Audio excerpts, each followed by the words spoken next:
এক নম্বর ইয়াউমুল মাউত, যেদিন মৃত্যুর দিবস আসবে সেদিন ফেরেশতারা যে আসমান থেকে নামবে আপনার কাছে আসবে, আপনি দেখবেন যে ফেরেশতা আমার কাছে এসেছে, কিন্তু আপনি বুঝতে পারবেন না যে কেন আমার কাছে আসলো, তখনও আপনি জানবেন না যে আমার মৃত্যুর দিনটা আজকের দিন। আল্লাহু আকবার। 2 নম্বর, মানুষের যখন রূহ কবজ করা হয়, মানুষের পায়ের পাতা থেকে শুরু হয় কার্যক্রম। পায়ের পাতা থেকে যখন রূহটাকে চাপ দেওয়া হয়, তখন পায়ের গোছায় আসে, হাঁটুর উপরে আসে, কোমরের মধ্যে আসে, বুকের উপরে আসে, সর্বশেষ আপনার বুকের 2 পাশে যে বড় হাড্ডি রয়েছে, লম্বা হাড্ডি, এই হাড্ডি পর্যন্ত আপনার ভেতরে চাপ অনুভূত হবে, আপনার রূহটা ছটফট ছটফট করবে।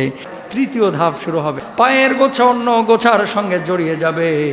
মৃত্যুর বিষয় এখন সে চূড়ান্ত অনুভব করতে পারবে।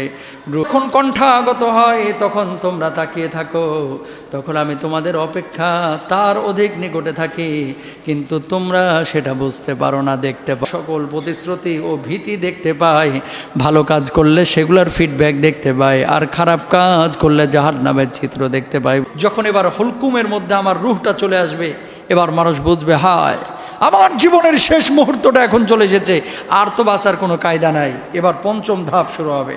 5ম ধাপ কি? ফেরেশতা তাদের সামনে তাদের আমলগুলো পেশ করবে।